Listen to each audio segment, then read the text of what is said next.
ഇത്രയധികം സ്ഥലങ്ങളിൽ പരിപാടികൾ സംഘടിപ്പിച്ചിട്ടുണ്ട്. ഇതിൽ മോസ്റ്റ് മെമ്മറബിൾ ആയിട്ടുള്ള ഒരു പ്രോഗ്രാം ഏതാണെന്ന് ചോദിച്ചു കഴിഞ്ഞാൽ എടുത്തു പറയാൻ തക്ക ഏതെങ്കിലും ഒരു പ്രോഗ്രാം പറയാൻ പറ്റുമോ? ഗുരുവായൂർ. അതൊരു ഞങ്ങളെല്ലാവരെയും ആ ഭയങ്കരമായിട്ട് ഒരു വാലിഡേഷൻ ആയിരുന്നു. നമ്മൾ ചെയ്ത് ഇത്രയും കാലത്തെ ഞങ്ങൾ ചെയ്ത എഫേർട്ടിൻ്റെ ഒരു വലിയൊരു വാലിഡേഷൻ ആയിരുന്നു ഗുരുവായൂരമ്പലം അന്ന് കഴിഞ്ഞ 8-ാം തീയതി സാക്ഷിയാക്കിയത്. അത് ഗുരുവായൂരെ അവിടെ ഞാനൊരു ഒരു ഒരു ഒരു കമൻറ്റ് കണ്ടു. അവിടെ വർക്ക് ചെയ്യുന്ന അവിടെ ഒരു ഷോപ്പ് നടത്തുന്ന ഗുരുവായൂരുള്ള ഒരാൾ, ഞാൻ 25 വർഷമായിട്ട് ഇവിടെ ഷോപ്പ് നടത്തുകയാണ്. എൻ്റെ ലൈഫിൽ ഇന്നേ വരെ ഗുരുവായൂർ ഇത്രയും തിരക്ക് കണ്ടിട്ടില്ല. പുള്ളി 25 വർഷമായിട്ട് അവിടെ ഉള്ള ആളാണ്. അങ്ങനെ ഒരു അത്രയും തിരക്ക് നന്ദഗോവിന്ദ ഭജൻസിന് അവിടെ അന്ന് കോടതി വിളക്കിന് ആയിരുന്നു നമ്മുടെ പ്രോഗ്രാം ഉണ്ടായിരുന്നത്.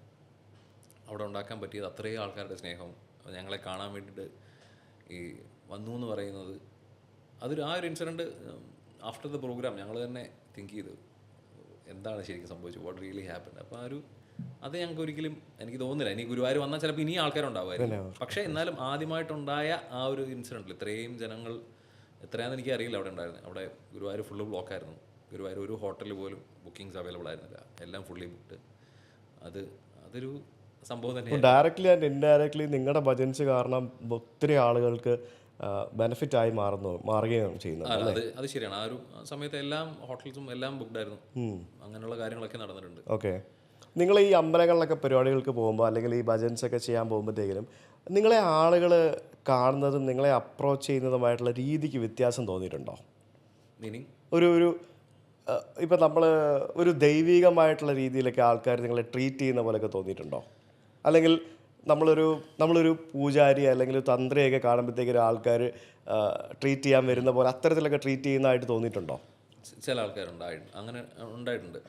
നമ്മളങ്ങനെ ഒരു കാര്യം, നമ്മൾ സ്പിരിച്വൽ അല്ലെങ്കിൽ പാട്ടുകളാണല്ലോ പാടുന്നത്. അപ്പോൾ ആൾക്കാർ അത്രയും അധികം കണക്റ്റഡ് ആയതുകൊണ്ടായിരിക്കാം ദിവസവും വീട്ടിൽ പ്ലേ ചെയ്യുന്നുണ്ട്. അപ്പോൾ ഇവരെല്ലാം നമ്മളെ കാണുന്ന കുറേ ആൾക്കാർ, ഞാൻ എല്ലാവരും നല്ല പറയുന്നത്, കുറേ ആൾക്കാർ അങ്ങനെ പേഴ്സണലായിട്ട് മെസ്സേജ് അയച്ചിട്ടുണ്ട്. ഓക്കെ, അങ്ങനെ കാണാറുണ്ട്. ഓക്കെ, അപ്പം അതത്ര അത് അങ്ങനെ നമുക്കത് ഭയങ്കര ഡിസ്കംഫർട്ട് ആയിരിക്കില്ലേ ചില സമയങ്ങളിൽ? ഇല്ലേ, നമുക്ക് അതിൻ്റെ ആവശ്യമില്ല. നമുക്ക് അതിൻ്റെ ആവശ്യമില്ല, നമ്മൾ സാധാരണ മനുഷ്യരാണ്. പക്ഷെ എനിക്കത് ഫീൽ ചെയ്യും, നമ്മളത് ഭയങ്കര ഡിസ്കംഫർട്ട് ആയിരിക്കും. അത് സ്നേഹം മനസ്സിലാക്കാം, അത് സ്നേഹം നമുക്ക് ചിലർക്ക് തൊഴുതൊക്കെ നിൽക്കുമായിരിക്കും എന്നല്ലേ, പ്രായമുള്ള ആൾക്കാരുടെ കാലൊക്കെ നമുക്ക് ഭയങ്കര എംബറാസ്ഡ് ആവും നമ്മൾ ആ സമയത്ത്. അത് ഭയങ്കര ഒരു ഞാൻ കണ്ടുപിടിച്ചു. ഇപ്പം നമ്മൾ ഈ ചില സിനിമകളിലൊക്കെ ഈ ദൈവങ്ങളുടെയൊക്കെ രൂപമൊക്കെ അല്ലെങ്കിൽ വേഷമൊക്കെ ചെയ്ത ആൾക്കാരെ ഇതേപോലെ ആൾക്കാർ ട്രീറ്റ് ചെയ്യുന്ന കണ്ടിട്ടുണ്ട്. അത് ശരിക്കും നമുക്കൊരു ഭയങ്കര ഒരു ഇതാവുന്നൊരു നിമിഷമാണ്. ഇപ്പോഴത്തെ ഈ യുവാക്കൾ കൂടുതലായിട്ട് ഈ ഭജൻസ് എന്ന് പറഞ്ഞ കാര്യത്തിലേക്ക്, ഭജൻസ് അല്ലെങ്കിൽ ഭജൻ ക്ലബ്ബിംഗ് എന്നൊക്കെ പറഞ്ഞ് ഭയങ്കര പോപ്പുലറായി വരുന്നുണ്ടല്ലോ. അപ്പോൾ ആ ഒരു ചേഞ്ചിനെ പറ്റി എന്താണ് പറയാനുള്ളത്? ഞങ്ങളുടെ എക്സ്പീരിയൻസ് എന്ന് പറയാം. അതായത് ഞങ്ങൾ ഈ ഒരു ചെറുപ്പം തൊട്ട് സ്കൂൾ തൊട്ട് അല്ലെങ്കിൽ ഡിഗ്രി പഠിക്കുന്ന സമയം തൊട്ടേ ഭജന ചെയ്തുകൊണ്ടിരിക്കുന്ന ആൾക്കാരാണ്. അപ്പോൾ ഞങ്ങളുടെ വളരെ യങ് ഏജിൽ ഈ പറയുന്ന ഞങ്ങൾ ജെൻസി ആയിരുന്ന സമയത്ത് തൊട്ട് നമ്മൾക്ക് ഇതിനോടുള്ള ഇഷ്ടമാണ്. അപ്പോൾ നമുക്കും സാഹചര്യങ്ങളുണ്ടായിട്ടുണ്ട്. നമുക്ക് എങ്ങനെ വേണമെങ്കിലും പോവാം, നമ്മുടെ ലൈഫിനെ നമുക്ക് എങ്ങനെ വേണമെങ്കിലും നമുക്ക് ട്രീറ്റ് ചെയ്യാമല്ലോ. നമ്മളിപ്പോഴത്തെ സംസാരിച്ചുകൊണ്ടിരിക്കുന്ന, അല്ലെങ്കിൽ എനിക്കറിയാം എൻ്റെ സിസ്റ്ററൊക്കെ സ്കൂളിൽ പഠിപ്പിക്കുന്നതാണ്. അപ്പം അവിടെ ഇപ്പോഴും ഡ്രഗ്സും പല കാര്യങ്ങളും സ്കൂളുകളിൽ വരെ എത്തിയിട്ടുണ്ടെന്നുള്ളത് അത് ഭയങ്കര സ്കേറി ആയിട്ടുള്ളൊരു കാര്യമാണ് നമ്മളുടെ ഇപ്പോഴത്തെ ഒരു തലമുറയിൽ.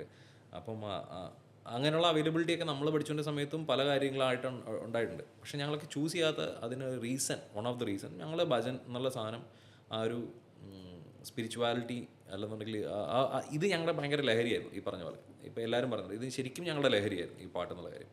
അപ്പം അതിന് കിട്ടുന്ന ഒരു പീസ് ഓഫ് മൈൻഡും സമാധാനവും വേറൊരു സാധനത്തിനും ഞങ്ങൾക്ക് തരാൻ സാധിച്ചിട്ടില്ല. ഓക്കെ, അപ്പം ആ ഒരു കാര്യം തന്നെയാണ് ഇപ്പോഴുള്ള ഈ ഭജൻ ക്ലബ്ബിംഗ് എന്ന് ഞാനിപ്പോൾ കേൾക്കുന്നത്. ഇപ്പോൾ ഭജൻ ക്ലബ്ബിംഗ് എന്നുള്ള കാര്യം ഇപ്പോൾ നോർത്ത് ഇന്ത്യയിലും അല്ലെങ്കിൽ നമ്മൾ ഇൻ എ വേ ഞങ്ങൾ ഭജൻ ക്ലബ്ബിംഗ് ആണെന്ന് വെച്ച് കഴിഞ്ഞാൽ ഭജൻ ക്ലബ്ബിംഗ് ആയിരിക്കാം ഞങ്ങൾ ചെയ്യുന്നത്, അറിയില്ല. അത് ഇപ്പം എന്താണോ, what is the definition of bhajan clubbing എന്ന് വെച്ച് കഴിഞ്ഞാൽ എനിക്കറിയത്തില്ല. പക്ഷേ അങ്ങനെ ആയിരിക്കാം. അപ്പോൾ അത് എനിക്ക് തോന്നുന്നു യങ്സ്റ്റേഴ്സ് വന്നു കഴിഞ്ഞാൽ ഒരു ക്ലെൻസിങ് നമ്മുടെ മനസ്സിൽ നടക്കുന്നുണ്ടല്ലോ. ഈ ഭജൻ്റെ ഒരു ക്ലെൻസ് അല്ല നമ്മളാക്കുന്നത്. അപ്പം നമുക്ക് ഓട്ടോമാറ്റിക്കലി ആ ഒരു സ്പിരിച്വാലിറ്റി നമ്മൾ ഈ പറഞ്ഞ പോലെ അമ്പലത്തിൽ പോകണമെന്നൊന്നുമില്ല. ഈ പറയുന്ന ന്യൂ ജനറേഷനെ കുട്ടികൾ അവിടെ അമ്പലത്തിൽ പോയിട്ട് നിങ്ങൾ പോയി പ്രാർത്ഥിക്കുകയോ ഒന്നും ചെയ്യേണ്ട കാര്യമൊന്നുമില്ല. പക്ഷേ നമുക്ക് ഓട്ടോമാറ്റിക്കലി നമ്മൾ ഈ ഭജനം ഇങ്ങനത്തെ കുറേ കാര്യങ്ങളൊക്കെ ഈ ഒരു വൺനെസ് അങ്ങനെയുള്ള ഗ്രൂപ്പിൻ്റെ അടുത്തേക്ക് വരുമ്പോഴത്തേനും എല്ലാവരും ഒരുമിച്ച് പാടുമ്പോഴത്തേനും ക്രിയേറ്റ് ചെയ്യുന്നൊരു എനർജി ഉണ്ട്. നമുക്ക് ആ എനർജി കിട്ടിക്കഴിഞ്ഞാൽ ആ ഒരു ഹൈ ശരിക്കും ഞങ്ങൾ ഓരോ സ്റ്റേജിൽ നിന്ന് ഞങ്ങൾ വെളിയിലേക്ക് ഇറങ്ങുന്ന ഒരു ഹൈ ഉണ്ട് ഞങ്ങളുടെ തലയ്ക്കകത്ത്. ഞങ്ങളൊരു ഹൈ ആവുന്നുണ്ട്. പ്രോഗ്രാം കഴിഞ്ഞാൽ ചില ദിവസങ്ങൾ എനിക്ക് ഉറങ്ങാൻ പറ്റത്തില്ല.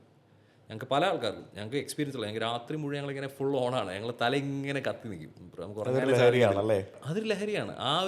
ആ ഒരു സാധനം ശരിക്കും എല്ലാവർക്കും എക്സ്പീരിയൻസ് ചെയ്യാൻ സാധിച്ചു കഴിഞ്ഞ് കഴിഞ്ഞാൽ നമ്മൾ ബാക്കിയുള്ള പല ആൾക്കാരും ബാക്കിയുള്ള ലഹരിയിലേക്കൊന്നും പോകുമെന്ന് എനിക്ക് തോന്നുന്നില്ല. അപ്പോൾ അതിൽ നമ്മളെ ഓവറോൾ ഒരു ക്ലെൻസിങ് നമുക്ക് നടക്കും. അപ്പോൾ അത് നമ്മൾ എന്തൊക്കെ കാര്യത്തിന് എഫക്റ്റ് നമ്മൾ നെക്സ്റ്റ് ഡേ നമ്മൾ വർക്ക് ചെയ്യുമ്പോൾ നമ്മൾ ഫ്രഷ് ആയിരിക്കും. അല്ലെങ്കിൽ നമ്മൾ പഠിക്കാൻ പോകണമെന്നുണ്ടെങ്കിൽ നമ്മൾ നല്ല മൈൻഡ് നല്ല ഫ്രഷ് ആയിരിക്കും.